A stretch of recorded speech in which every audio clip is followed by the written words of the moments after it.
आज की क्लास के बाद आप एक्सपर्ट हो जाएंगे कोडिंग डिकोडिंग वाले चैप्टर में, क्योंकि आज है सीयूईटी जीएटी की क्लास थ्री, जिसके अंदर मैं आपको कोडिंग डिकोडिंग सिखाने वाला हूं, इसका मास्टर बनाने वाला हूं, ताकि अगर सीयूईटी में इसका सवाल आपके सामने आ जाए तो आप धुएं उड़ा दें, सेकंड्स के अंदर जवाब लेकर आ जाए। तो आइए कॉपी पेन लेकर बैठ जाइए मेरे साथ आज की इस मजेदार, धमाकेदार और बहुत एनर्जेटिक और मोटिवेशनल और कॉन्सेप्ट से भरी हुई क्लास में। क्लास को मैं शुरू करूं उससे पहले मैं आपको बताना चाहूंगा कि आपके लिए दो स्पेशल प्लेलिस्ट मैंने रेडी करी हैं। पहली प्लेलिस्ट है आपकी सीयूईटी मैथमेटिक्स की, जहां पर जो न्यूमेरिकल एबिलिटी वाला पार्ट है, मैथ्स के कॉन्सेप्ट और चैप्टर्स यूज होंगे, वो वाले सारे चैप्टर्स यहां पे आप देख सकते हैं। 40-41 वीडियोस हैं, यहां आपको सब मिल जाएंगे। उसके बाद एक ये नई प्लेलिस्ट बनाई है जीएटी लॉजिकल रीजनिंग के लिए, जनरल एप्टीट्यूड टेस्ट के लिए, जो लॉजिकल रीजनिंग वाला पार्ट है, यहां पर ये वीडियोस ऐड होंगी। 2 वीडियोस आ चुकी हैं और आज ये तीसरी वीडियो है, ये भी इसके अंदर ऐड हो जाएगी। तो ये दोनों प्लेलिस्ट आपको बिल्कुल पक्की कर लेनी है जीएटी में, फुल 250 में से 250 मार्क्स जब भी आप लेकर आएंगे। तो आइए शुरू करते हैं आज की क्लास। वीडियो को लाइक करके अपनी अटेंडेंस लगाइए और कॉपी पेन लेकर तैयार हो जाइए अपने आप को मेंटली और ज्यादा स्ट्रॉन्ग बनाने के लिए। तो कॉन्सेप्ट से स्टार्ट करते हैं, because concept is power. Coding decoding का क्या मतलब होता है पहले यह समझो। कोडिंग डिकोडिंग में मेरे प्यारे बच्चों किसी ना किसी वर्ड को, किसी नंबर को, किसी लेटर को या किसी सेंटेंस को एक खास स्पेशल भाषा में या एक ऐसी लैंग्वेज के अंदर कर दिया जाएगा, उसको चेंज कर दिया जाएगा या उसको छुपा दिया जाएगा, जिससे उसका एक्चुअल मीनिंग जो है ना वो हर कोई पता ना कर सके, जिससे उसका एक्चुअल मीनिंग जो है वो छुप जाए, वो हाइड हो जाए। हम किसी भी चीज में उसको कन्वर्ट कर सकते हैं, वर्ड में, नंबर्स में, लेटर्स में या सेंटेंस के अंदर, ताकि हम सिर्फ जिसको बताना चाहें उसी तक वो बात पहुंचे, वो मैसेज वही बंदा या वही आदमी या वही इंसान समझ पाए।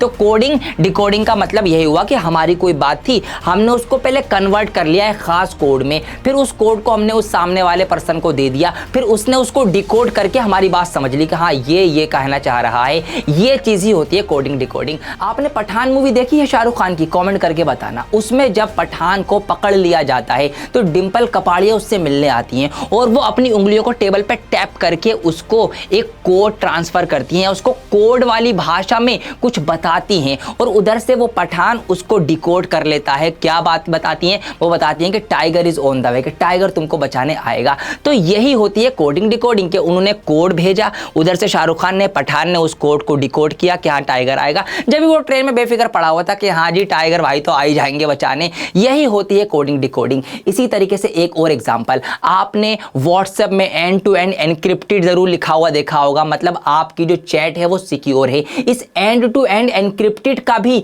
यही मतलब होता है। इसके अंदर ये होता है कि जो भी आप चैट कर रहे हैं, किसी से भी बातचीत कर रहे हैं, वो डायरेक्ट उसी हालत में सर्वर पे सेव नहीं होती। अगर उसी हालत में होगी तो फिर तो सर्वर पे से कोई भी एक्सेस कर सकता है, कोई भी पढ़ सकता है, तो फिर प्राइवेसी का क्या रहेगा? तो प्राइवेसी नहीं रहेगी। तो इसीलिए इस एंड टू एंड एनक्रिप्टेड का भी यही मतलब होता है कि आपने जो भी आपकी चैटिंग है, जो भी आपकी बातचीत है, उसको एक कोड में चेंज कर दिया जाता है। जब सर्वर पे डाली जाती है तो वो एक कोड बन गया। अब उस कोड को हर कोई नहीं समझ सकता, हर कोई नहीं पढ़ सकता। अगर किसी ने वो सर्वर एक्सेस कर भी लिया तो जब वो बातचीत उस कोड के थ्रू दूसरे बंदे पर जाती है तो वहीं पर फिर वो कोड से दोबारा वही चीज बन जाती है जो आपने बातचीत करी थी या जो आपने लिखा था। तो इसी का मतलब होता है एंड टू एंड एनक्रिप्टेड के मतलब आपने जो लिखा वो कोड में कन्वर्ट हो गया, ऐसे पढ़ा रहा, फिर उस बंदे के पास जाकर वो दोबारा डिकोड होकर वही चीज उसको दिखाई देगी जो आपने उसको लिखकर भेजी है, जो बातचीत आपकी है। तो यही होता है कोडिंग डिकोडिंग में। आई थिंक आपको इसका मोटा मोटा कॉन्सेप्ट अब समझ में आ गया होगा। समझ आ गया ना? कमेंट करके बता दो। अब कुछ एग्जांपल लेता हूं कि कैसे कैसे सवाल आ सकते हैं, जरा देखो कैसे सवाल बनते हैं।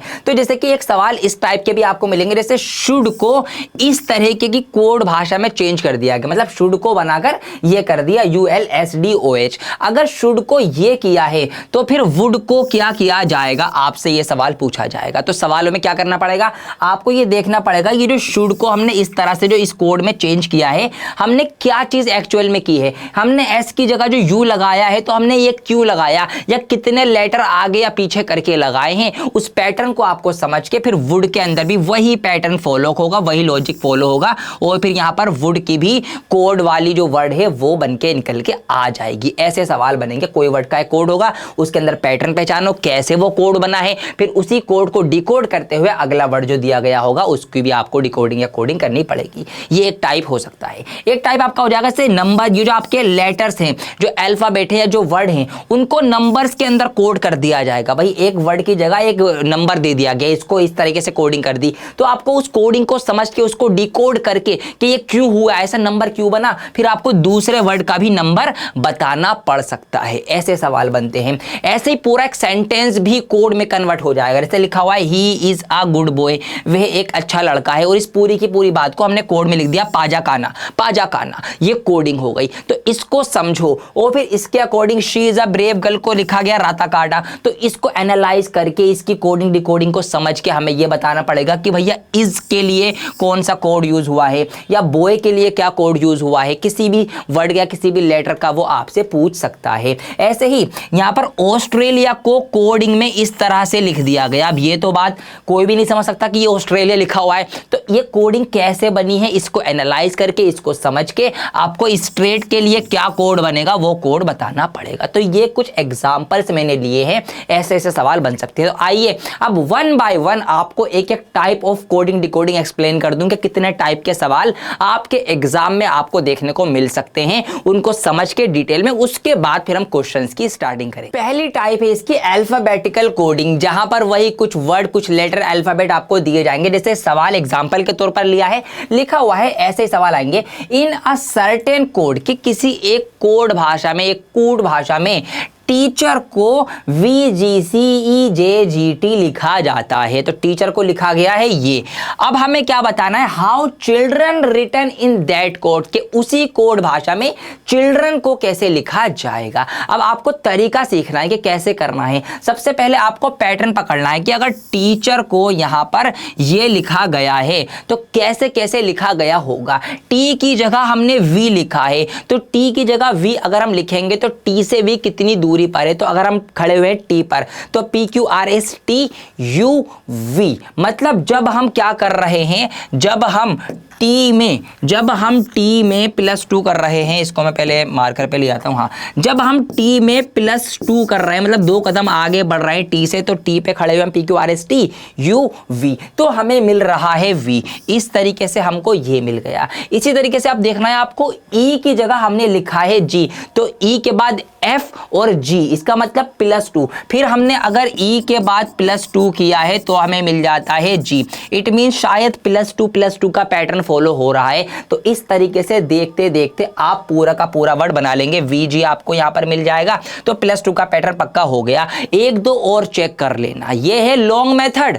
अभी शॉर्ट ट्रिक भी बताऊंगा इसकी, कुछ भी नहीं करना पड़ेगा, ये देखते आंसर निकाल लोगे। ये ट्रिक सिर्फ मैं ही आपको बताता हूं यहां पर, इसीलिए ये चीजें आपके लिए प्रीमियम बन जाती हैं। यह है लॉन्ग मेथड, ज्यादातर बच्चे यही लगाएंगे और आपको सिर्फ 1 मिनट में सॉल्व करना है। तो 1 मिनट में अगर ऐसे करेंगे तो नहीं कर पाएंगे। अब आप आगे देखिए, ई के बाद हमें ए के बाद ई के बाद ए आया, ए में करेंगे ABC, तो ये पैटर्न पक्का हो गया। हाँ जी, +2 का पैटर्न चल रहा है। अब आपको बनाना है चिल्ड्रन का, तो चिल्ड्रन में C में +2 करेंगे, तो C के बाद क्या आएगा आपका DE, तो आपका पहला मिल गया E। अब आप E देखेंगे, भाई E इसमें भी है, E इसमें भी है, E इसमें, चारों में E है, और निकालो। फिर आप अगला निकालेंगे, H में +2 करेंगे, फिर आप अगला निकालेंगे, देखेंगे J आ रहा है, भैया J तीनों में है, तो ये आपको बहुत लंबा लगेगा। अब सुनो, इसकी शॉर्ट ट्रिक बताता हूं आपको। कभी कभी ऑप्शन पे भी नजर मार लिया करो, थोड़ा सा कॉमन सेंस यूज करो। लॉजिकल रीजनिंग कर रहे हो ना, तो थोड़ा सा लॉजिक्स लगाओ। कैसे लगाएंगे लॉजिक, देखिए मैं आपको सिखाता हूं। मैंने यहां पर नोटिस की एक बात ऑप्शन को देखकर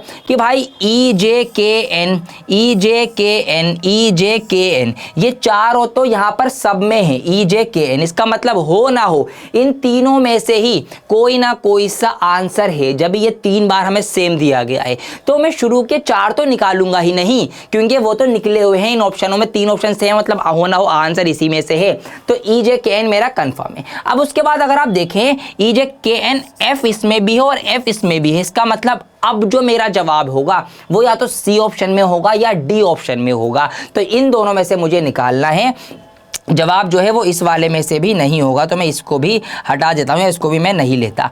अब है खेल। अब यहाँ पर इतने कॉमन मुझे मिल गए तो मैं ये नहीं निकालूंगा, मैं सिर्फ और सिर्फ कौन सा निकालूंगा, पीछे से तीसरा मैं चेक करूंगा इसकी जगह पर क्या होगा, पीछे से तीसरा। तो यहाँ पर अगर मैं देखूँ चिल्ड्रन में पीछे से तीसरा है आर, तो आर के बाद 2 आगे बढ़ूंगा मैं, तो पी क्यू आर एस और टी। तो बस टी कौन से में दिख रहा है भाई, टी मुझे दिखाई दे रहा है इसमें, तो हो ना हो ऑप्शन डी ही इसका सही जवाब होगा। और अगर बिलीव ना है तो जैसे मैंने अभी लॉन्ग मेथड से करवाया था वैसे निकाल लेना, यही इसका सही जवाब होगा। तो कॉमन सेंस ये लगाना सीखो, ये चीजें मैं आपको सिखाना चाहता हूं। ऐसा नहीं कि +2 पहले इसका पूरा निकालो फिर चिल्ड्रन का पूरा निकालो फिर बनाओ, भाई थोड़ा सा ऑप्शन भी देखो ना, ऑप्शन भी कई बार जवाब बता रहे होते हैं, तो ये चीज भी आपको करनी पड़ेगी। और अगर ऐसे ऑप्शन ना हो तो फिर लॉन्ग मेथड तो है ही, उसको यूज कर लेना। तो अल्फाबेटिकल कोडिंग समझ गए आपकी, एक वर्ड को कोड किया गया होगा, दूसरा वर्ड आपसे पूछा जाएगा, उसको आपको पता लगाना होगा। सेकंड इसकी टाइप है नंबर कोडिंग, कि अब आपको कुछ नंबर्स के अंदर कोड किए जाएंगी चीजें।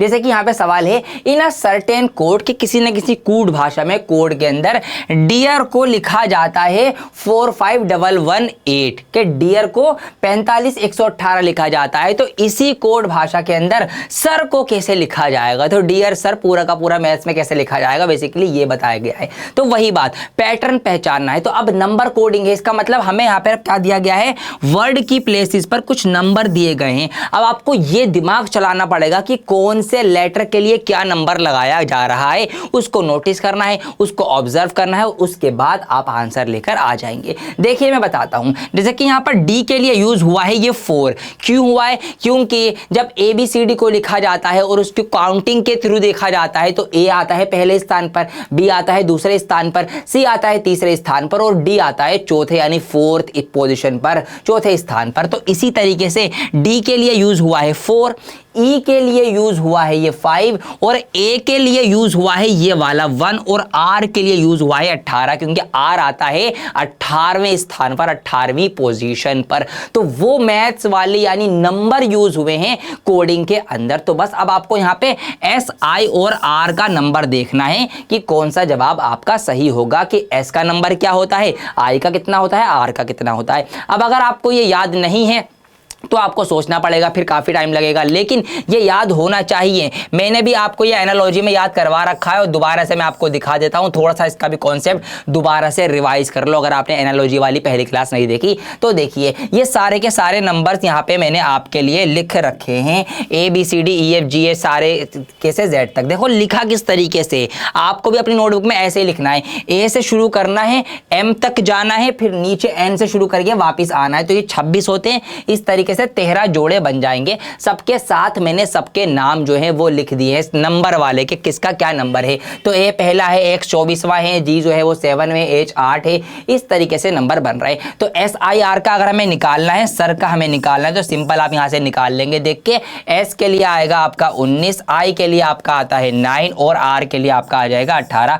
तो 19 9 18 या 19918 आंसर इसका सही जवाब होगा। तो अगर हम नंबर कोडिंग देखें तो कौन सा होगा, 19918, ऑप्शन C इसका सही जवाब हो जाएगा। ये हम लगा देंगे। ये कब लगाया आपने, कि जब आपको वो नंबर्स याद थे। तो मेरे प्यारे बच्चों, मेरी जान, आपको ये याद कर लेना है, इसीलिए मैंने ये लिखे हैं, दोबारा से लिखवा दिए। और इनको याद करने की भी कुछ छोटी छोटी ट्रिक्स भी हैं। आप इनको किसी ना किसी तरीके से ना किसी ना किसी तरीके से कुछ भी कहानी बनाकर याद करने की कोशिश करो। जैसे कि यहाँ पे भैया A1 के कोई चीज़ बहुत बढ़िया होती है ना, हमसे कोई पूछता भाई कैसा लगा यार A1, मज़ा आ गया, तो A के लिए 1 और A का आपको याद रहेगा। बाकी इसी तरीके से कोशिश करो बीच बीच में से चीज़ें याद करने की। जैसे कि G का नंबर जो है वो 7 होता है, तो G7। अब G7 कैसे याद रख सकते हो भाई, G7 जो होती है ना, G7 एक ग्रुप है कंट्रीज़ का, ठीक है। GK भी आ गई यहीं पर, तो GK भी का भी पार्ट यहाँ से थोड़ा सा आपको रिवाइज हो जाएगा कि G7 कंट्रीज़ होती है, यहाँ उनका नाम दिए गए हैं। तो G7 एक कंट्रीज का ग्रुप है। तो ऐसे आपको याद रखना है कि हाँ भाई G का जो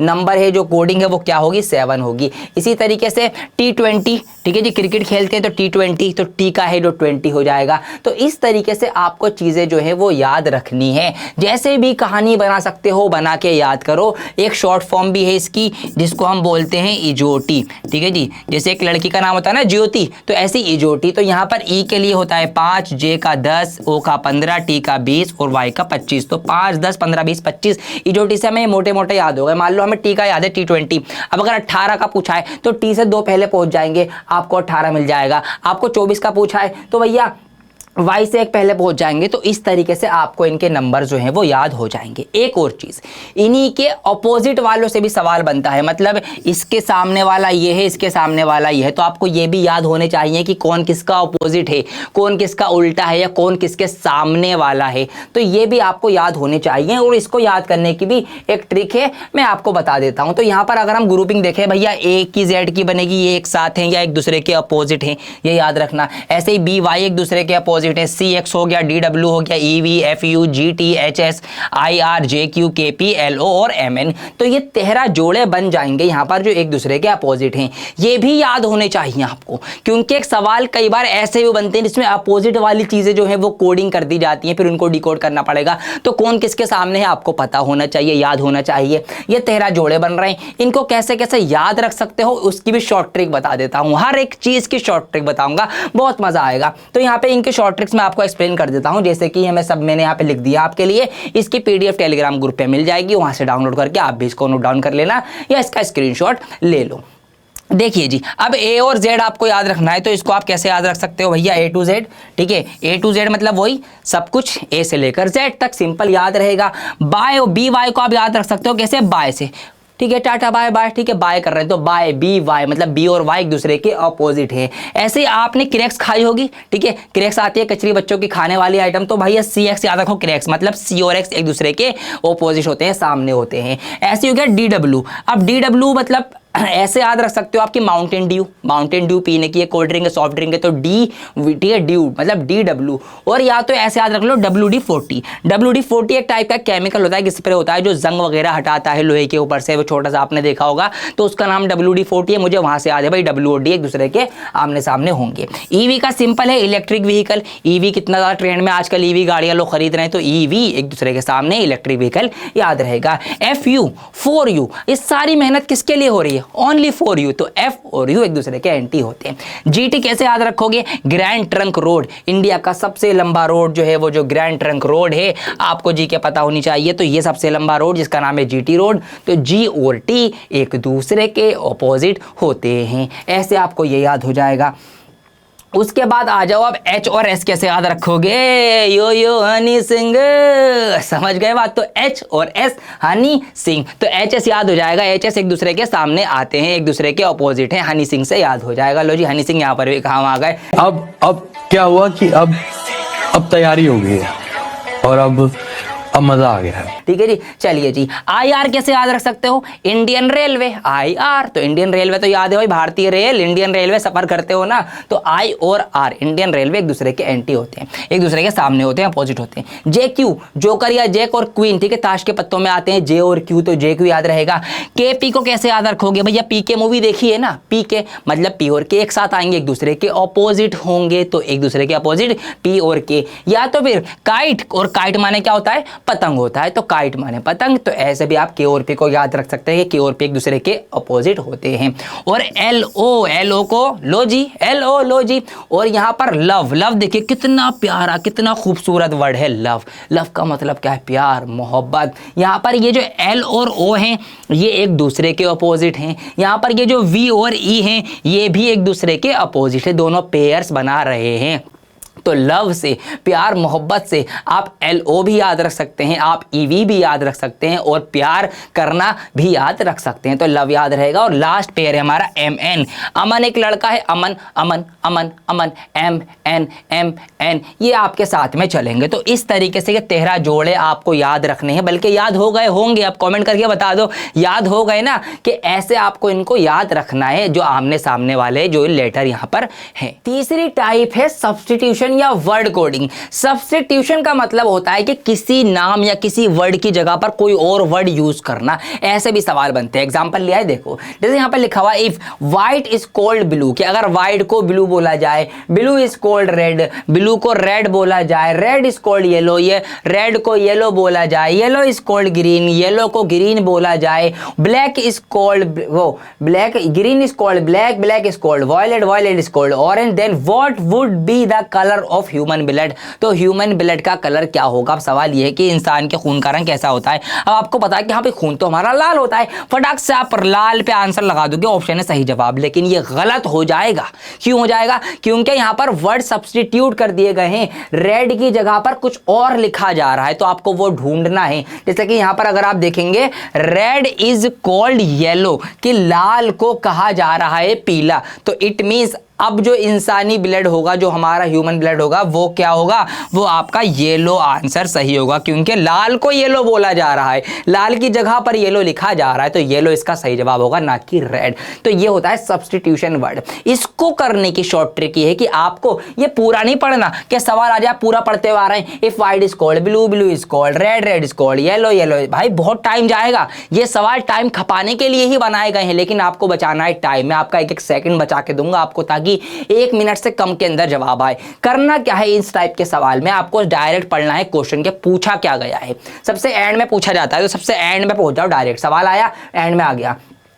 What would be the color of human blood? कि ह्यूमन ब्लड का कलर कैसा होता है? मुझे पता है भाई, आपको पता है रेड होता है, रेड होता है। अब ढूंढो रेड के लिए कौन सा वर्ड है, बस सिर्फ रेड ढूंढो। अब आपको white, violet, green, orange, black कुछ नहीं देखना, सिर्फ रेड को छांटना शुरू करो। तो रेड मुझे नजर आया, कहां पे नजर आया भाई? रेड इज कॉल्ड येलो, के लाल को पीला बोला जा रहा है, तो खत्म, पीला में जवाब लगाऊंगा और आंसर लगा दूंगा। कितना टाइम बचा? पूरा पढ़ने से बच गए, सोचने से बच गए, बट डायरेक्ट सवाल पूछा, सवाल का जो वर्ड था वो वर्ड मैंने ढूंढा, उस वर्ड का क्या सब्स्टिट्यूट था वो सब्स्टिट्यूट मैंने आंसर लगा दिया। तो ये था इसका सब्स्टिट्यूशन या वर्ड कोडिंग। अगली टाइप है इसकी मैसेज कोडिंग या फिर डेसिफरिंग कोडिंग। यहां पर एक मैसेज को कुछ का कुछ बना दिया जाएगा। सवाल किस टाइप के आते हैं देखिए, इन अ सर्टेन कोड, किसी खास कोड के तहत, कोड को फॉलो करते हुए, he is a good boy, he is a good boy, इस वर्ड को, इस मैसेज को हमने कन्वर्ट कर दिया किसके अंदर? पाजा काना, पाजा काना लिख दिया कहीं पे। पाजा काना तो कोई भी नहीं समझ पाएगा क्या लिखा हुआ, लेकिन कोड जिसने लिखा है उसको बताया कि हाँ इसका मतलब है he is a good boy. ऐसे इसको ये लिख दिया गया। एंड शी इज ब्रेव, वह बहादुर है, इसको हमने कोड के तहत लिख दिया राता काडा। ठीक है, राता काडा, शी इज ब्रेव। तो हमें क्या बताना है कि कोड इज के लिए क्या कोड यूज हुआ है। ऐसे इज के लिए पूछ सकता है, ही के लिए पूछ सकता है, शी के लिए, ब्रेव के लिए, किसी भी वर्ड के लिए वो कोड पूछ सकता है। तो आपको इस सवालों में क्या करना पड़ेगा? इस कोड को, मतलब इस सेंटेंस को और इस कोड को आपको एनालाइज करना पड़ेगा, और फिर इस वाले सेंटेंस को और इस कोड को एनालाइज करना पड़ेगा। यहाँ देखना पड़ेगा कि सेम चीजें क्या है। जैसे कि यहाँ पर he is a good boy, she is brave girl, तो यहाँ पर हमें इज कॉमन दिख रहा है। इज जो है वो दोनों ही सेंटेंसेस के अंदर है, तो हमें यह देखना है कि पाजा काना और राता काडा में क्या चीज कॉमन है जो दोनों में आ रही है। तो यहां पर हम देखेंगे कि का जो है वो दोनों में हमें नजर आ रहा है। तो यस, इसके लिए क्या वर्ड यूज हुआ होगा? इसके लिए फिर का यूज हुआ होगा, क्योंकि इज यहां दोनों में था और इन दोनों कोड में भी का कॉमन है, इट मींस इसके लिए का यूज हुआ है। तो ऐसे आपको सोचना पड़ेगा, दोनों के सेंटेंस, दोनों के कोड देखने पड़ेंगे और अपना आंसर लाना पड़ेगा। ये थी इसकी फोर्थ टाइप। सो आइए अब स्टार्ट करते हैं क्वेश्चंस करना। यहां तक कॉन्सेप्ट सीख लिया, क्वेश्चंस की शुरुआत हो जाएगी। आपको प्रैक्टिस के लिए भी सवाल दूंगा और वो आप चेक कराएंगे। यहां ये है मेरी इंस्टाग्राम आईडी, मुझे यहां फॉलो करके पर्सनल मैसेज करके अपने होमवर्क चेक कराइए। कोई भी डाउट हो यहां पर आप मुझसे पूछ सकते हैं। एक बात का और ध्यान रखना है, सिर्फ कॉन्सेप्ट क्लियर होना काफी नहीं है, अपने माइंड से लॉजिकली भी सोचना है। कई बार सवाल करने की भी जरूरत नहीं पड़ती, आपको आंसर दिख जाता है, तो वो वाली सोच भी मैं आपको देना चाहूंगा। देखिए समझते हैं। तो पहला सवाल यहां पर लिया है, मिक्स्ड है, जितनी टाइप्स मैंने बताई हैं हर टाइप में से मैंने सवाल उठाया है। सारे सवाल आपको ध्यान से देखने, इनके थ्रू में और कॉन्सेप्ट आपके क्लियर करना चाहूंगा। देखिए पहला सवाल है यहां पर, if Arihant is coded as BTLLFTA, कि अगर अरिहंत को इस तरह से कोड किया जाता है तो ऑनेस्टी को किस तरह से फिर कोड किया जाएगा। मैंने क्या बताया, सबसे पहले ऑप्शंस पे नजर मार लो, और यहां मैंने नजर मारी, मैंने देखा यहां पर IQQI, IQQI, IQQI और IQQ, मतलब यहां पर 4 जो लेटर है वो मुझे कॉमन दिखाई दे रहे हैं इन 3 ऑप्शंस के अंदर। इट मींस हो ना हो यही जवाब है, इनमें से ही जवाब है। तो मैं पहले 4 नहीं देखूंगा, मुझे मिल गया, पता चल गया कि भैया इन तीनों में से ही मेरा जवाब होगा, तो बी को तो मैंने पहले ही एलिमिनेट कर दिया। अब इन 3 में से क्या हो सकता है मुझे अब वो देखना है। अब यहां पर भी अगर देखूंगा तो सी ऑप्शन में और डी ऑप्शन में बात और आगे तक जा रही है। यहां पर भी एक्स नजर आ रहा है, यहां पर भी एक्स नजर आ रहा है, ये इतना कॉमन है। इट मींस इन दोनों में से ही जवाब है। तो यहां से मेरा ये ऑप्शन ए भी एलिमिनेट हो गया। बस अब ऑप्शन सी या ऑप्शन डी में से जवाब ढूंढना है। कैसे ढूंढूंगा? तो अब मैं ये सब ना निकाल के लास्ट का सेकंड लास्ट वाला चेक कर लूंगा कि क्या किससे कैसे बना है, या सिर्फ लास्ट वाला चेक कर लूंगा। बस एक चेक करके पूरा आंसर निकल गया। ये है प्रेजेंस ऑफ माइंड। कॉन्सेप्ट सिर्फ ये कहता है कि भैया पूरा पैटर्न पता करो, फिर उसके अकॉर्डिंग नए वर्ड का पूरा कोड बनाओ। तो क्यों बनाओ? इतना टाइम नहीं है, उस चीज के नंबर नहीं मिलने आपको नंबर मिल रहे हैं सही जवाब देने के।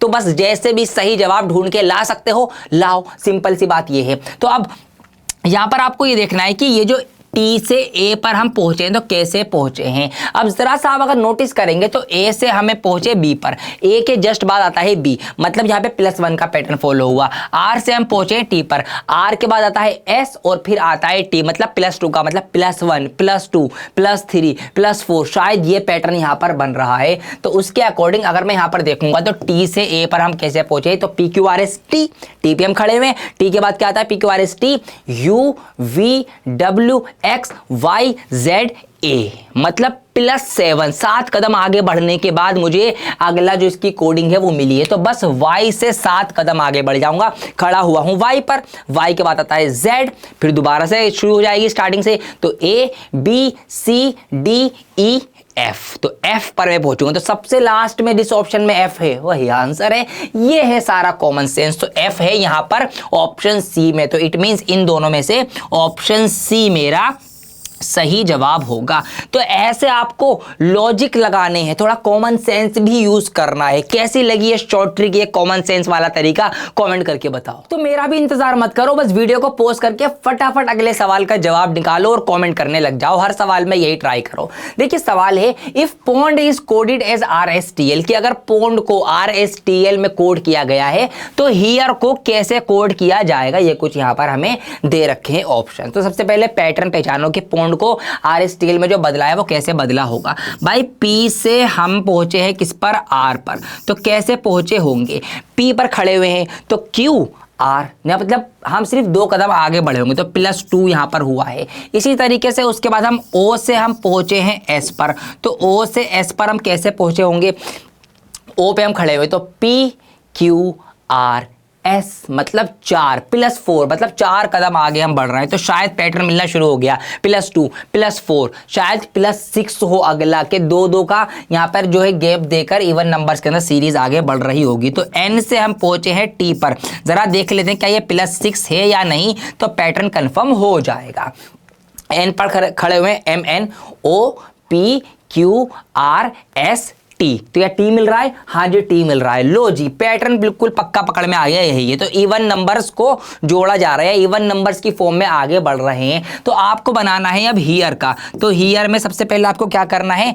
H में आपको जोड़ना है 2, तो GHIJ, तो J आपको मिल जाएगा पहला वर्ड। तो J वाले ऑप्शन कौन से है भाई? J वाले नीचे के दोनों है, तो उसका मतलब ऊपर के दोनों अब आंसर नहीं होंगे, नीचे के दोनों में से ही कोई ना कोई सा जवाब होगा। और अच्छी बात यह कि अब आपको पूरा निकालने की भी जरूरत नहीं है, क्योंकि यहां पर I है और यहां पर C है। तो बस I या C जो मिल जाएगा फिर वही ऑप्शन हमारा जवाब हो जाएगा। तो हमें क्या करना है? E में अब 4 कदम आगे बढ़ना है, क्योंकि 2 के बाद +4 था। तो अभी हम खड़े हुए हैं E पर, तो E के बाद क्या आता है? FGHI, मिल गया जवाब। भाई जिसके अंदर J के बाद I है वही वाला आंसर है। तो J के बाद I है इस ऑप्शन नंबर C के अंदर। तो ऑप्शन C JIGZ ये आपका सही जवाब होगा। फिर पूरा निकालने की जरूरत नहीं है, आपसे पूरा निकलवाने के नंबर नहीं मिल रहा है, आपको नंबर मिल रहा है सही जवाब पता करने के, तो वो ये है। तो इस तरीके से आपको करनी होती है कोडिंग एंड डिकोडिंग। अब इस सवाल में एक और नई चीज, एक नई सोच आपको सिखाऊंगा कि ऐसे भी सवाल बन सकते हैं।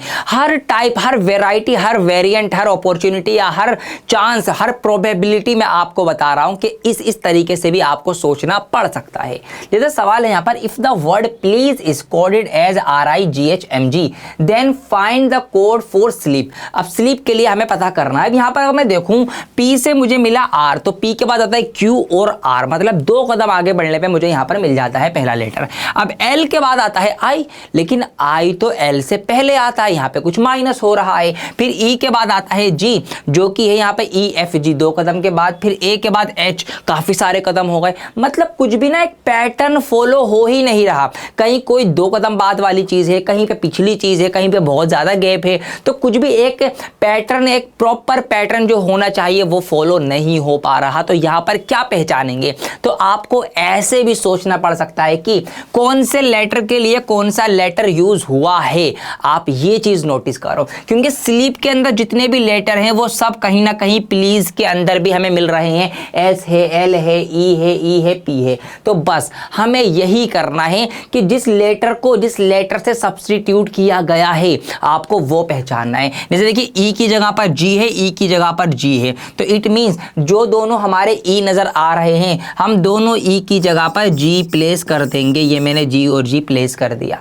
पी के लिए रिप्लेसमेंट है आर, तो पी की जगह पर रखा जाएगा आर। एल की रिप्लेसमेंट है आई, तो ये आ जाएगा। और एस की रिप्लेसमेंट है एम, तो हमारा स्लिप का जो कोड बनेगा वो बनेगा MIGGR, जो कि कौन सा ऑप्शन है यहाँ पर? ऑप्शन नंबर ए है। तो ऐसे भी आपको सोचना पड़ सकता है कि जरूरी नहीं हर बार कुछ आगे या पीछे कदम होके आंसर आए, कई बार डायरेक्ट रिप्लेसमेंट को ही हम पुट करके अपना आंसर लाएंगे। तो ऐसे भी सोचना पड़ सकता है। इस सवाल का पैटर्न और भी टेढ़ा है। यहाँ पर देखिए ध्यान से समझना। अब यहाँ लिखा हुआ if the code of charity is written as, ये चैरिटी वर्ड के लिए ये कोड यूज हुआ है और फैक्ट्री वर्ड के लिए ये कोड यूज हुआ है। तो हमें हिस्ट्री के लिए क्या कोड बनेगा वो बताना है। अब यहाँ पर 2 अलग अलग कोड और डिकोड आपको दिए गए हैं, आपको इनको पहले एनालाइज करना पड़ेगा। देखते हैं कुछ कम बढ़ती हो रहा है या नहीं हो रहा। जैसे सी के लिए बी यूज हुआ तो एक पिछला टर्म यूज हुआ है, लेकिन एच के लिए आई हुआ है तो एक अगला जी एच आई, इस तरीके से। ए के लिए डी हुआ है तो फिर यहाँ पे कुछ ना कुछ मिसमैचिंग हो गई।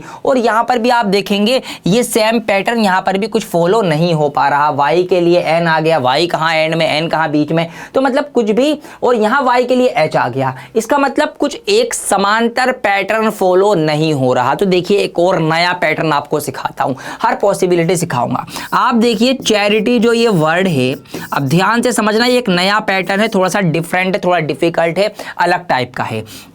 देखिए कैसे कैसे ये बन रहा है। चैरिटी के लिए यूज हुआ है BIDR X S और H। अब देखिए पैटर्न क्या है, ध्यान से समझना। पैटर्न मेरे प्यारे बच्चों यहाँ पर ये है कि ये जो बीच में R आ रहा है ना, R के लिए तो R ही यूज हुआ है, R को हमने कुछ भी चेंज नहीं किया। लेकिन इधर और इधर कुछ चीजें बदली हैं। कैसे? देखिए A की जगह पर यहाँ पर B इस तरह से यूज हुआ है, मतलब जो वहां पर सबसे लास्ट में टर्म था, इधर के 3 को अगर हम देखें तो उसके जस्ट बाद वाला सबसे पहले आ गया। मतलब A से अगला क्या आता है? B, तो A के लिए B हो गया। C के बाद D आता है तो ये क्रॉस में इस तरीके से लगा है। और H के बाद आता है I, ठीक है जी, GHI। तो इस तरीके से ये पैटर्न बना है। बात समझ में आ रही है भाई? A के लिए B, ठीक है, C के लिए D और H के लिए I, बीच वाली चीज बीच में ही रहेगी और बाकी क्रॉस करके ये बना है। और बाद वाला टर्म आया है, एक एक बाद वाला लेटर आया है। A के बाद B आता है शुरू में, C के बाद D आता है और H ऐसे आ जाएगा। अब इधर देखो, इधर तो थे ये बाद वाले या ऊपर से नीचे की तरफ वाले, और इधर है ये नीचे से ऊपर की तरफ वाले। जैसे X के लिए Y, X के लिए Y यूज हुआ है, H के बाद I आता है और S के बाद T आता है। तो यहाँ नीचे से टर्म ऊपर की तरफ गए हैं, या ये कह सकते हैं कि यहाँ -1 एक पिछली टर्म हमने लगाई है। और पैटर्न क्या है? पैटर्न को इस तरीके से क्रॉस करके और बीच वाला जो है वो एज इट इज है। तो ये पैटर्न बन रहा है। ये है चीजें समझने वाली। और सेम यही पैटर्न फैक्ट्री में भी हुआ है। देखिए आपको दिखा देता हूं, यही सेम पैटर्न फैक्ट्री के अंदर भी यूज हुआ है। मैं आपको फैक्ट्री का भी बना के दिखा देता हूं, फिर हम हिस्ट्री का निकालेंगे। चीजें बिल्कुल क्लियर होनी चाहिए, पैटर्न में कोई कंफ्यूजन नहीं क्रिएट करनी है। तो यहाँ पर अगर आप देखेंगे फैक्ट्री के लिए यूज हुआ क्या यूज हुआ है? DBG और अगेन T बीच में आ गया और XQN। अब देखिए मैंने क्या बताया, यहाँ बीच वाला टर्म एज इट इज था, तो यहाँ भी बीच वाला टर्म तो आपका एज इट इज आ गया, T की जगह पर T। और इधर क्या हुआ है? क्रॉस। तो देखिए C के बाद आता है D और F के बाद आता है G और A के बाद आता है B। तो ये देखिए वही नीचे से पैटर्न बन गया अगला, और यहाँ पे बना होगा नीचे से ऊपर। तो x के बाद आता है y, mn के बाद आता है o और q के बाद आता है r। तो यहाँ बना है नीचे से ऊपर। तो ये पैटर्न इन दोनों के अंदर सेम फॉलो हुआ है, तो यही इसका पैटर्न है। तो बस अब इस पैटर्न को आप फॉलो करते हुए किसका निकालेंगे, आप निकालेंगे हिस्ट्री का। तो आप यहाँ पे लिख देंगे हिस्ट्री, ये मैंने यहाँ पर लिख दिया हिस्ट्री, ठीक है जी। ये चीज़ आपको लिखनी नहीं है, मैं तो आपको लिख के समझा रहा हूँ इसलिए लिख रहा हूँ। ये चीज़ आपको माइंड में ही सोच लेनी है। अगर माइंड में ही आ गई हाँ भाई ये क्रॉस बना बीच वाला सेम है, मतलब बीच वाला जो है एज इट इज़ नीचे के नीचे आ रहा है, तो बस आपको फिर ये चीज़ आंसर में डायरेक्ट लिख के लानी है, डायरेक्ट आंसर निकालना है। तो भैया बीच में कौन है, बीच में टी है, तो बीच वाले टी का तो टी एज इट इज़ रहेगा। अब इधर आएगा इस तरीके से नीचे, तो एस के बाद आता है P Q R S T, I के बाद क्या आता है जे, और एच के बाद क्या आता है आपका जी एच आई। तो यहाँ पर ये आपका बन जाएगा आई, तो टी जे आई टी इधर हो गया। अब यहाँ पर नीचे से ऊपर जाएगा तो इस तरीके से जाएगा। आपका यहाँ पर क्या होना चाहिए, x होना चाहिए, क्योंकि x के बाद आता है y, ठीक है जी। और यहाँ क्या होना चाहिए, r से पहले या जिसके बाद r आता है, तो p q r, तो q आएगा यहाँ पर बीच में, ये आ गया q, और यहाँ पर आपका इस तरीके से आ जाएगा m n o p, तो n आएगा यहाँ पर, n के बाद क्योंकि o आता है, तो t j i t x q n दिखा रहा है कोई सा, t j i t x q n, TJITXQN। यहाँ शायद ऑप्शन ही गलत दिए गए हैं, मैंने दोबारा से इसको रीवेरीफाई कर लिया है। जो मैं आंसर निकाल के लाया हूँ यही आंसर इसका सही आंसर है, क्योंकि यही पैटर्न फॉलो हो रहा है। ऑप्शन यहाँ पर ये गलत है, तो इनके ऑप्शन को फिर हम कंसिडर नहीं करेंगे, अपना आंसर जो हमारा निकाला है सही है। एक आध सवाल ऐसा भी आ जाता है कभी कभी कि उसके ऑप्शन मिसमैच हो रहे होते हैं, तो ऐसे में क्या होता है फिर उस सवाल के ऊपर केस डाले जाते हैं कि भैया ये सवाल सही करा था और हमारे जो है ऑप्शन ही नहीं थे। तो ऐसे सवाल में अगर आपने अटेम्प्ट करा होगा तो आपको उसके फिर फुल मार्क्स दिए जाते हैं, अगर ऐसा कोई सवाल आता है इन केस। तो फिलहाल ये सवाल के ऑप्शन पे ना जाकर जो जवाब था वो सही था। आपका मेन काम क्या है कि कैसे पैटर्न बने हैं, कुछ अलग टाइप का पैटर्न था कि वर्ड में ही आपस में ये क्रिस क्रॉस होकर पैटर्न बनाया गया था, इसलिए मैंने ये सवाल आपको समझा दिया। और ये वाला पैटर्न भी बन सकता है ऐसे, ये भी आपको समझा दिया, तो इसके लिए भी रेडी रहना। एक और नए तरीके से कोड सिखाता हूं, हर टाइप में आपको सिखाने की कोशिश करूंगा। यहाँ सवाल है, if in a certain code language Raman is written as 23.5, कि अगर रमन को लिखा जाता है किसी कोड भाषा में नंबर के थ्रू 23.5 और कैप को लिखा जाता है 10, so how will capacity will be written in that code. तो कैपेसिटी को कैसे लिखा जाएगा। अब मैं यहाँ पर थोड़ा सा देखिए, मैंने आपको बार बार बोल रहा हूँ कि सिर्फ सवाल की लैंग्वेज पे ना जाकर थोड़ा सा अपना कॉमन सेंस, थोड़ा प्रेजेंस ऑफ माइंड भी दिखाना है। यहाँ मैंने देखा कि रमन को 23.5 लिखा है। अब 23.5 का मतलब है 0.5, मतलब इसको डिवाइड किया गया होगा किसी न किसी नंबर से, डिवाइड किया गया होगा तो ये कुछ बड़ा नंबर होगा, बड़ा नंबर होगा तो जुड़ के बड़ा बना होगा भाई, किसी चीज को जोड़ते जब तो बड़ा बनता है। सो इट मींस यहां हो ना हो, जो लॉजिक लग रहा है वो लग रहा है कि लेटर्स के जो नंबर होंगे, जितने जितने नंबर पे ये आते होंगे उनको जोड़ा गया होगा और उसको फिर डिवाइड किया गया होगा, ऐसा कुछ हो सकता है। तो ये थोड़ा सा प्रेजेंस ऑफ माइंड, थोड़ा कॉमन सेंस मैंने यूज किया है यहाँ पर, और कुछ नहीं किया। तो यहाँ पर ऐसे अगर आप देखेंगे, कैप को देखते हैं तो C के लिए होता है 3, A आता है फर्स्ट पोजीशन पे, और P कितने पे आता है, P आता है आपका 16 पर, ठीक है जी, P हाँ 16 पर आता है। तो अगर हम इसको जोड़ दे तीनों को तो ये बन जाएगा आपका 16 और 1 17 और 3 20, इसका टोटल सम बन जाएगा 20, 20 का हम आधा करेंगे तो हमें मिल जाएगा 10। तो ये 10 ऐसे आया होगा, बात समझ में आ गई। तो इट मीन्स ऐसे रमन को अगर हम देखें तो रमन के जो भी ये लेटर हैं, इन सब लेटर्स के जो नंबर हैं बेसिकली, अगर आप उन नंबर्स को जोड़ देंगे तो आपका जो नंबर बनेगा उसको फिर हम चेक कर लेंगे। तो ये 23.5 आया है, 23.5 का अगर मैं डबल करूंगा तो यहाँ पर कितना हो जाएगा आपका, ये 23 दूनी 46 हो जाएंगे और आधा आधा एक और जोड़ देंगे तो 47, कहीं ना कहीं 47 बन रहा होगा इन सारों का सम। तो यहाँ पर अगर आप जोड़ेंगे जैसे कि R का होता है 18, A का होता है 1, M का होता है 13, A का फिर होता है 1 और N का होता है 14। तो ज़रा इन सबको जोड़ के चेक कर लो, क्या 47 ही आ रहा है। 4 और 1 5, 6 7 8, 9 और 8 17, 17 का साथ हासिल लगाए, 1 और 1 2 3 4, हाँ जी यही आ रहा है। तो यहाँ से हमें कंफर्म हो गया, हमें पता चल गया कि यही पैटर्न फॉलो हुआ है। तो बस अब आपको लगाना है कैपेसिटी के लिए। अब देखिए यहाँ पर और आपको एक और प्रेजेंस ऑफ माइंड चलाना है। क्या चलाना है, आपको वैसा नहीं करना कि भैया कैपेसिटी आप लिखोगे, कैपेसिटी आप लिखो, फिर उसके बाद C का 3 लिखो, A का 1 लिखो, P का, भाई ये मत करो, टाइम बचाओ जहाँ जहाँ से बचाया जा सकता है। अब कैप का तो आपको पता है ना टोटल 20 है, तो ये तीनों फिर से दोबारा क्यों जोड़ के टाइम टाइम वेस्ट करोगे, नहीं करना। तो यहाँ पर आपको सिंपल एज जेड इन 3 का तो पता ही है आपको, कैप का भैया 20 है, डायरेक्ट 20 लिखो, और ये वाला 1 है 21 हो जाएगा, फिर ये 3 जोड़ दो, फिर आई का 9 जोड़ दो, फिर टी का 20 जोड़ दो, फिर वाई का 25 जोड़ दो। तो सबको जोड़ दो और इन सब का फिर आधा कर देना, आपका आंसर आ जाएगा। तो फटाफट से इनको जोड़ो, इसका आधा करके क्या आंसर आ रहा है मुझे कॉमेंट करके फटाफट बता दो। इसी से मिलता जुलता एक और पैटर्न है यहाँ पर, देखिए यहाँ पर क्या हुआ है, बैक की जगह 42 लिखा है और एम की जगह 28 लिखा है। तो देखो क्या पैटर्न बना है। अगर मैं एम के अंदर ए और एम की पोजीशन देखूं तो ए का होता है 1 और एम का होता है 13, दोनों को जोड़ दूं तो बन जाएगा 14, और दोनों का मैं डबल कर दूं तो 14 दूनी हो जाता है 28। तो इट मींस ये पैटर्न बना है कि जो हमें लेटर दिए गए हैं उनके जो मैथ वाले नंबर हैं उनको जोड़ के उनका डबल कर दिया गया है, तो हमें यहाँ पर मिल जाता है नंबर। अब इसे ऐसे ही इधर देख लो, बी ई जी, अब बी का नंबर होता है 2, ई का होता है 5 और जी का होता है 7,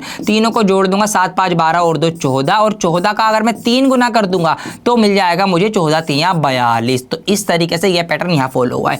अब आप कहेंगे सर पैटर्न तो कुछ अटपटा हुआ है कि ठीक है हमने यहाँ पर 2 गुना करा, यहाँ पर भी हमें डबल करना चाहिए था, 2 ही गुना करना चाहिए था जब तक पैटर्न फॉलो होता है, यहाँ 3 क्यों किया? तो देखिए इस पैटर्न के अंदर एक और गहराई है। गहराई ये है कि ये 2 गुना या 3 गुना नहीं हुआ, बेसिकली ये इस तरीके से हुआ है कि जो हमारे पास लेटर थे उनके मैथ वाले नंबर और फिर वो लेटर काउंटिंग में जितने हैं उतने से मल्टीप्लाई। जैसे कि यहाँ पर ये 1 था, ये 13 13 और 14 हो गया। अब ये दोनों मिलके कितने हैं? टोटल 2 हैं, तो इसीलिए 14 दूनी 28 हुआ है। ऐसे अब यहाँ देखो, इसका 2 है, इसका 5 है, इसका 7 है, और ये दोनों ये सब मिलके कितने हो रहे हैं? टोटल 3 हो रहे हैं। तो इसीलिए हमने 14 3 42 किया है। ये है प्रॉपर पैटर्न। तो इट मींस अगर हमें टी का निकालना है तो हमें क्या करना पड़ेगा? तीनों के नंबर ले लो, टी का होता है 20, ई का होता है 5 और ए का होता है 1, तो ये टोटल मिल जाएगा आपका 26 बन जाएगा। अब क्योंकि ये 3 है तो 3 से अगर मल्टीप्लाई करनी पड़ेगी तो 26 तियां कितने हो जाएंगे आपके? 78 होते हैं। तो 78 इसका सही जवाब आएगा, जो कि इसका है ऑप्शन सी। तो कैसे कैसे पैटर्न घूम रहे हैं, फॉलो हो रहे हैं, बात समझ में आ रही है? ऐसे अगर कोई 4 वर्ड का 4 लेटर का यहाँ पे कोई वर्ड होता तो फिर हम उसकी 4 से मल्टीप्लाई करते एंड में, जैसे यहाँ पे तीनों तीनों 2 से करिए। तो ये चीजें भी प्रॉपर आपको बिल्कुल जागरूक, बिल्कुल अवेयर रहना है कि क्या क्या पैटर्न किस किस तरीके से फॉलो हो रहे हैं। अब कई सवालों में ऐसा होगा कि जरूरी नहीं कि जो इंग्लिश के अल्फाबेट के जो लेटर हैं उनका जो मैथ्स का नंबर होता है वही रखा जाए, कई बार कुछ और नंबर भी रखा जा सकता है। जैसे ये सवाल है, यहाँ लिखा हुआ है if glossary is coded as this and geography is coded as this then geology आपका क्या होगा बताना है। देखिए अब यहाँ पर ये वो नंबर नहीं है जो इनके मैथ्स वाले नंबर हैं, मतलब जी का तो वैसे 7 होता है लेकिन जी के लिए यहाँ पर यूज हुआ है 9, जी के लिए अगेन यूज हुआ है 9। तो ऐसे सवालों में हमें बस इनका जो नंबर यूज हो है वो नंबर उठाने हैं और अपना जवाब बताना है। जैसे कि हमारा जवाब है जियोलॉजी बनाना है, तो जियोलॉजी में जी के लिए हम 9 यूज करेंगे, ऐसे आपको फॉलो करना है। ई के लिए क्या यूज हुआ है? जी के बाद ई के लिए यूज हुआ है 1, ठीक है जी। तो हम यहाँ पे 9 के बाद फिर 1 लगाएंगे, तो 9 1 वाले कितने ऑप्शन है? 3 ऑप्शन है। अब देखिए ये सवाल आप ऐसे भी कर सकते हो। बाकी एक दूसरा तरीका, शॉर्ट ट्रिक वाला तरीका, मैंने ऑप्शन देखे यहाँ पे 9 1 5 6 9 1 5 9 1 5, मतलब ये 3 ऑप्शन ऐसे हैं इसके तीनों में 9 1 5 आ रहा है। इसका मतलब इन तीनों में से कोई ना कोई सा मेरा जवाब होगा। तो यहाँ पर मैं एलिमिनेशन मेथड यूज करते हुए ये वाला ऑप्शन तो कैंसिल आउट कर दूंगा कि ये जवाब मेरा नहीं हो सकता। फिर मैं और आगे बढ़ा, मैंने देखा 9 1 5 के बाद यहाँ पर 6 है, यहाँ 7 है और यहाँ भी 7 है और यहाँ 5 है और यहाँ भी 5 है, मतलब ये दोनों कंटिन्यू आगे बढ़ रहे हैं। इसका मतलब इन दोनों में से ही कोई सा जवाब छुपा हुआ है। तो मैंने ये वाला ऑप्शन भी कैंसिल आउट कर दिया कि ये भी जवाब नहीं होगा। अब मैंने बस ये 2 देखे और यहाँ पर भी 9 1 5 7 5 9 9 1 5 7 5 9 तक ये सेम जा रहे हैं, बस आखिरी जो नंबर है वो चेंज हो रहा है। तो बस अब मुझे आखिरी नंबर पकड़ना है क्या यूज हो रहा है। तो आखिरी में यहाँ पर y है, यहाँ पर y है, यहाँ पर 2 है, यहाँ पर 2 है और यहाँ भी y है, तो y की जगह क्या लगेगा? सिंपल, मिल गया जवाब। तो इस तरीके से हमने ऑप्शन बी पकड़ लिया। तो कई बार आप ऑप्शंस को भी पकड़ते हुए, ऑप्शन को भी एनालाइज करते हुए अपने सही जवाब तक पहुंच सकते हैं। जरूरी नहीं कि पूरी सीरीज आप देख के बनाओ। तो ये कुछ होती है थोड़ी सी स्मार्ट मूव जिनको मैं शॉर्ट ट्रिक बुलाता हूं, और ये चीजें नोटिस करने से खुद से ही आती हैं जब आप प्रैक्टिस करने लग जाते हैं। अच्छी सारी प्रैक्टिस के लिए ही बता दूं आपको, मैंने यहाँ पर काफी सारे क्वेश्चन जो है एंड में दिए हैं। देखिए ये आपके लिए 4 सवाल, यहाँ 4 4 सवाल के मैंने जोड़े बना दिए, कितने सारे सवाल प्रैक्टिस के लिए दिए हैं। सारे सारे सवाल की प्रैक्टिस करना। यहाँ पर अपनी आईडी चिपका दी है मैंने, यहाँ पर मुझे फॉलो करके मुझसे अपना होमवर्क चेक करा लेना और आंसर की भी यही लास्ट में दी गई है आपको, तो यहाँ से भी मिला लेना। और कोई डाउट वगैरह पूछना हो तो यहाँ मुझे मैसेज कर देना, सारा इंतजाम आपके लिए ही। देखिए सारे अच्छे सवाल मैंने यहाँ पर काफ़ी सारे सवाल अलग अलग टाइप के उठा रखे हैं, तो इन सवालों को आप ट्राई करेंगे। बाकी मैं इतने सारे सवाल अभी आपको और ये करवा ही रहा हूँ, करवाता हुआ चल रहा हूँ, ठीक है जी। तो कहाँ तक हमने कर लिया, हम आ गए इस सवाल तक। तो क्लियर हो गया आपको ये वाला डाउट। ऐसे आप शॉर्ट ट्रिक लगा के भी आंसर ला सकते हैं। अब ये आ गया वर्ड सब्स्टिट्यूशन वाला कि अगर इसको ये बोला जाता है, इसको ये बोला जाता है, इसको ये बोला जाता है। तो मैंने इसका तरीका क्या बताया आपको, पूरा सवाल नहीं पढ़ो, बिल्कुल एंड में पहुंच जाओ कि एंड में क्या पूछा गया है। सबसे एंड में हमने पूछा गया है what will a lady bake, in what will a lady bake, कि किस चीज के अंदर बेक किया जाता है चीजों को, बेकिंग के लिए मतलब बेक किया जाता है, ठीक है। अब आपको क्लियर है कि बेकिंग होती है अवन के अंदर। अब हमें अवन आंसर है यहाँ पर, हाँ जी आंसर में अवन है। अवन नहीं लगाना, अवन को क्या बोला जा रहा है कोड में वो लगाना है। तो भैया ये हमें पता है कि बेकिंग किसी चीज को अब जब हम करते हैं तो अवन में की जाती है। अब अवन के लिए क्या वर्ड यूज हुआ है वो सवाल में देख लो। अब सिर्फ अवन ढूंढना है आपको। देखिए यहाँ पे, हाँ, oven is called grinder, oven को हम ग्राइंडर बुला रहे हैं, तो इसका मतलब यहाँ पर हमारा अवन आंसर नहीं होगा, सही जवाब क्या होगा, ग्राइंडर होगा, क्योंकि अवन का नाम ये है। तो ऑप्शन सी इसका सही जवाब आएगा। तो इन सवालों को शॉर्ट कर मतलब जल्दी करने की ट्रिक ये रहेगी, एंड का पढ़ना है, फिर उसका नाम का सब्स्टिट्यूट ढूंढ के आंसर लगा देना है, पूरा सवाल पढ़ने की जरूरत ही नहीं है। अब ये है कुछ मुश्किल सवाल, थोड़ा सा अच्छा सवाल, थोड़ा सा एक अलग टाइप का सवाल जहां पर थोड़ा ज्यादा आपको सोचना पड़ेगा। कैसे करना है इस सवाल को देखिए, यहां लिखा हुआ है in a certain code language go for morning walk. Go for morning walk को ऐसे लिखा जाता है $! हैशटैग। ये इनके द्वारा मतलब इनके बदले ये कोड लिख दिया गया। गुड फॉर हेल्थ को लिखा जाता है कैसे, L $@ and good to walk fast को लिखा जाता है +@ अप एरो और हैशटैग। ये सब हमें 3 बताए गए। तो हमें ये बताना है what is the code for health, तो हेल्थ के लिए कौन सा कोड यूज हुआ है, कैसे पहचानेंगे। देखिए सबसे पहले आपको ये देखना है कि हेल्थ आ कहां रहा है। हेल्थ आ रहा है ये रहा, गुड फॉर हेल्थ। इसका मतलब ये 3 है यहाँ पर, L ?